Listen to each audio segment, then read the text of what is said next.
21 American cities. Somebody bringing tea? Sir? Who's bringing Rayston? Sergeant Crowley, sir. Spoke to him on the intercom.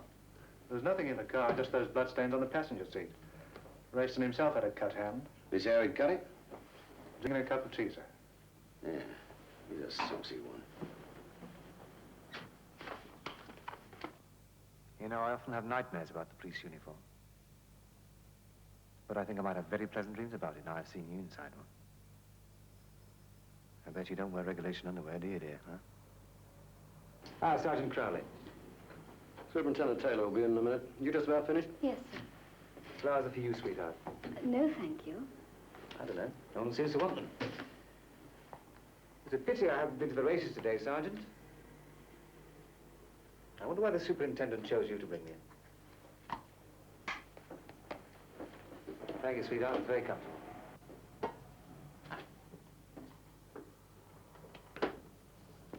Ah, good morning, Inspector.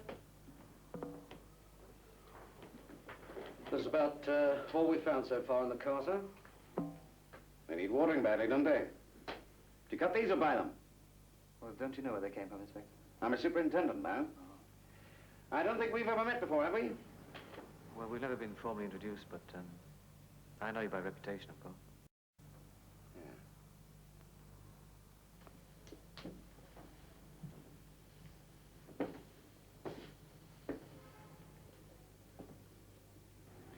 Well, it's rather a long while to wait. Doing a bit of checking up, you know, collecting facts. Where'd you cut your hand, Rayston? You mean how or when? Where? Oh, where? In Fittlewood. There's a veterinary surgeon there named Steve. I had a cup of tea with him. A vet, eh? Yes. We wouldn't know him in any other capacity. No. Just a social call, was it? Not exactly. What then? It's rather a strange story, really. You see, there was a fox. A vixen caught in a trap. You ever been caught in a trap? It's very nasty. A vixen, eh? Yes. My hands are quite strong, you see. And I was able to prise open the spring of the trap. And that's where you cut your hand. No. That came later. This bloke, Steve, did you go and visit him alone, did you? You could ask him there. Yeah, you will.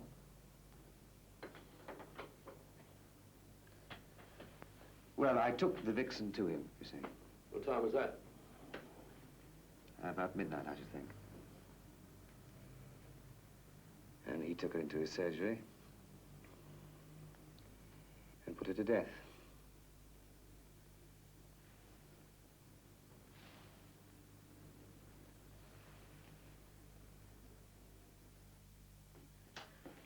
No, Scotty. The lab reports have confirmed it was Fox's blood, sir. I could have told you that 5 o'clock this morning. When you've heard as many alibis as I have, you get to recognize the truth when you hear it, however fantastic. Yes, sir. Thanks, sir. Oh, I got the old fella in Central Records to make me up a dossier on Citizen Rayston. You better have a look at it. His next of kin's his mother, now living with her third husband at a ritzy address in Paris. 1954, he became a medical student. Dismissed after 10 weeks for continual breaches of the code, including the making of improper suggestions to a lady surgeon on the teaching staff. Very nice for him, sir. Age of 14, he threw a motorized scooter through a shop window. Wonder why he did that. Well, he's all yours for the time being. You on the murder case, sir? Yes, I'm off to Bristol, straight after the big powwow. In any case, I think you'll find the Moonlight Maestro will be going into retirement for a spell. After all, if you're driving through the country and suddenly there are 2 squad cars and a motorcyclist up your jack, you must get the impression somebody's getting a bit too curious about you. Now, put those cigarettes. No, I should say the only thing Mr. Rayston will be helping himself to is the hot Mediterranean sunshine. You can drop a bit of Judas money about if you like. Not the dog tracks. There's, what's his name? Cyril. You know, looks around the gambling spots. He's sometimes good for a thing or two.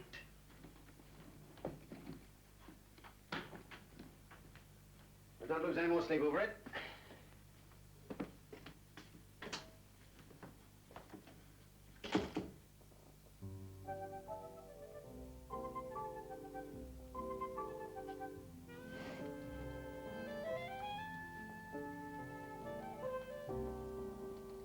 on, sweetheart. On the move. Where are we going? The south. Of France. Wakey, darling.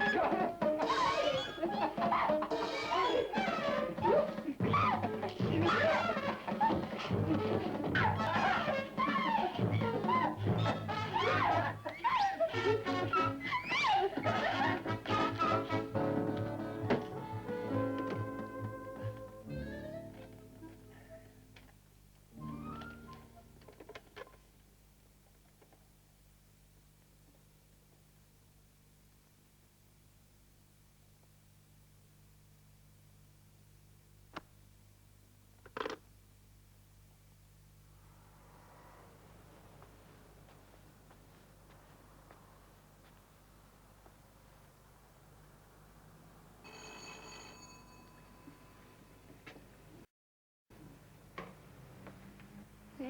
Hello. Is Miss Duval at home, please? She's gone shopping. Can I come in and wait? Yes.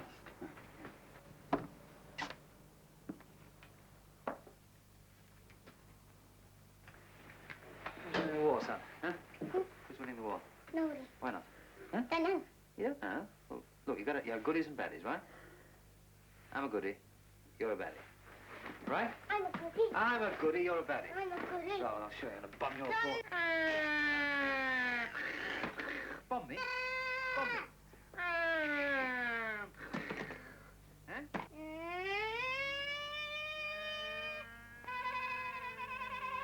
I got you there. Look, look, look. I'm winning. I'm a baddie, and I'm winning. How about that? Ow. You're running like that's not fair.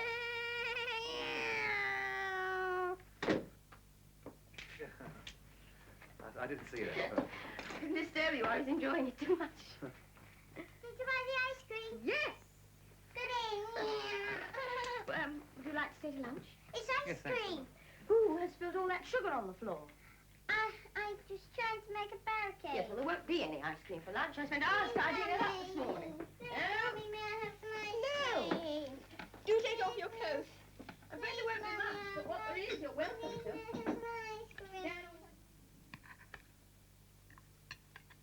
Mum's a good cook, isn't she? I know. She can make lovely apple pies, too. Dan, don't speak with your mouth full. How did you know where we lived? I rang up. She can cook for 70 people in one go. I help out at the orphanage. You know, where you dropped me the other night. You didn't think that was my parents' house, did you? Yes, I did. Can we have a battle afterwards? No, Dan, Mrs. Hutton's coming for you at 2 o'clock. He goes back to the orphanage this afternoon. He lives there most of the time. And I teach painting to him. Did you do those? Yes, and there's the mummies. Can we have another battle sometime? Dan, get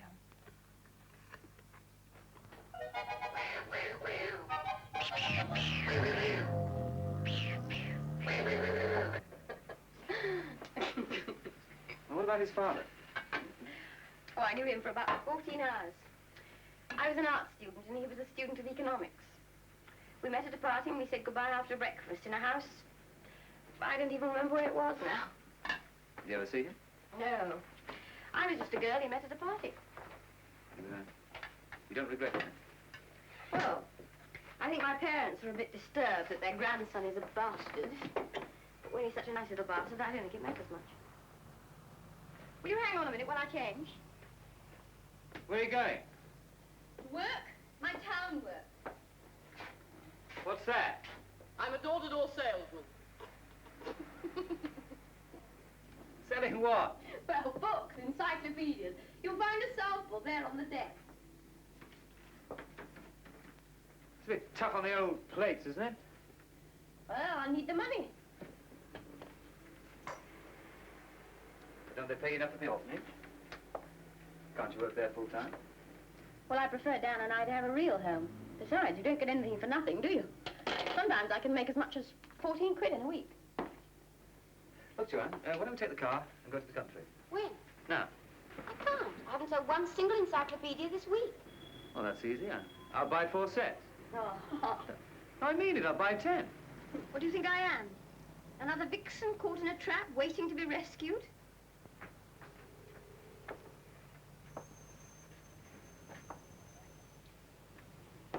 I could do with a lift, though. Sure. Whenever you're ready.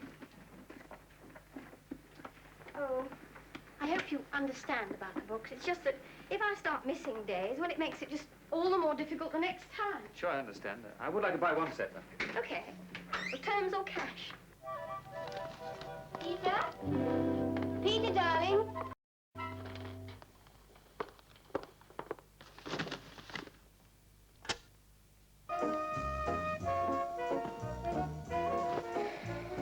What's all this, then?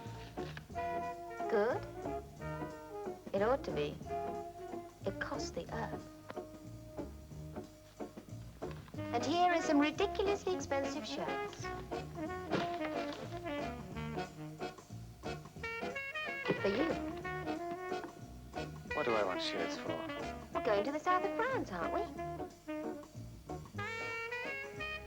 Well, what's the matter?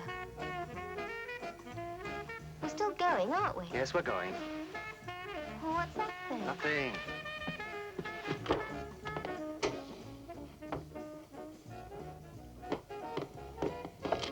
We are still going, aren't we, Peter? Don't mess me about, you promised. You fly out on Tuesday, old fellow, as soon as I No. You aren't coming, are you? Got longer legs than me, has she? Look, I'm a top model, and I don't get paid peanuts either. I've just turned down 3 big sessions this morning. 3 jobs that plenty of class models will cut their tongues out for. Look, as class as all that, you'll still get plenty more, won't you?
Fremantle 6546. Hello, Joanne. Peter Rayson here. Who? Peter Rayson. It's 6 o'clock in the morning. How are you fixed for the next few days? Well, how do you mean? Well, I sort of mentioned to Dan the other day, just before he came in, that you might like to go to the seaside for a couple of days.